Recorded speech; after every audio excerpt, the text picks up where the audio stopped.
دوستو، ایک دفعہ حضرت عمر فاروق رضی اللہ تعالیٰ عنہ اپنے ساتھیوں کے ساتھ ایک ضروری میٹنگ میں تھے۔ اسی دوران حضرت عبداللہ ابن عمر جو آپ کے صاحبزادے ہیں وہ تشریف لائے اور اپنے والد سے ملنے کی خواہش ظاہر کی، تو والد محترم نے یہ کہا کہ بیٹے ابھی آپ باہر انتظار کیجئے، ابھی میں ضروری میٹنگ میں ہوں۔ چنانچہ آپ باہر انتظار کرنے لگے۔ تھوڑی دیر گزرا تھا کہ حضرت امام حسین رضی اللہ تعالیٰ عنہ بھی تشریف لائے اور عبداللہ ابن عمر کو دروازے کے باہر انتظار کرتے ہوئے دیکھ کر کے حضرت امام حسین رضی اللہ تعالیٰ عنہ نے پوچھا کہ کیا بات ہے، آپ باہر انتظار میں کھڑے ہوئے ہیں، اندر کیوں نہیں تشریف لے گئے؟ تو حضرت عبداللہ ابن عمر نے یہ کہا کہ ابھی میرے والد کسی ضروری میٹنگ کے اندر مصروف ہیں اور مجھے ملنے کی اجازت ابھی نہیں ملی ہے۔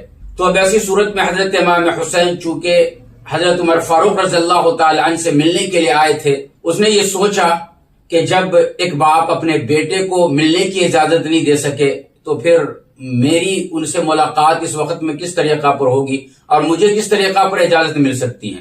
چنانچہ آپ نے یہ کہا کہ چلو میں اب مسجد میں ظہر کی نماز کا وقت بھی ہو رہا ہے، وہاں ملاقات کر لوں گا اور جو بھی باتیں کرنی ہیں وہیں پہ ہم کر لیں گے۔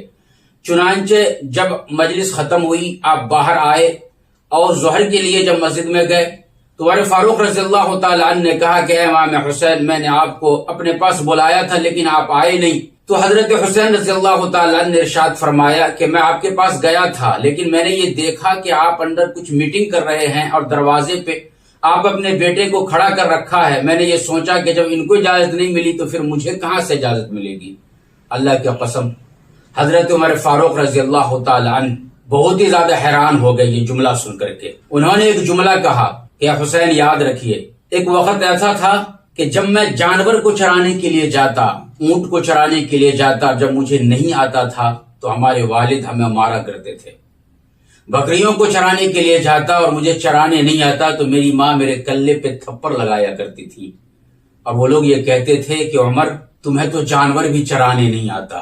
آج میں خلیفۃ المسلمین ہوں تو صرف اور صرف آپ کے نانا جان یعنی محمد مصطفیٰ صلی اللہ علیہ وسلم کے طفیل ہوں، ان کے غلامی میں رہ کر کے میں نے یہ سارا چیز سیکھا ہے، ہر چیز کو سیکھا ہے، لہٰذا آپ کو میرے پاس آنے کے لیے اجازت کی ضرورت نہیں ہے۔ بے شک میرا بیٹا میری اجازت کے بغیر میرے کمرے میں نہیں آ سکتا، لیکن آپ کے لیے میرا دروازہ 24 آورز کھلا ہوا ہے، آپ جب بھی چاہیں بغیر کسی اجازت کے آپ اندر آ کر کے میرے سے ملاقات کر سکتے ہیں۔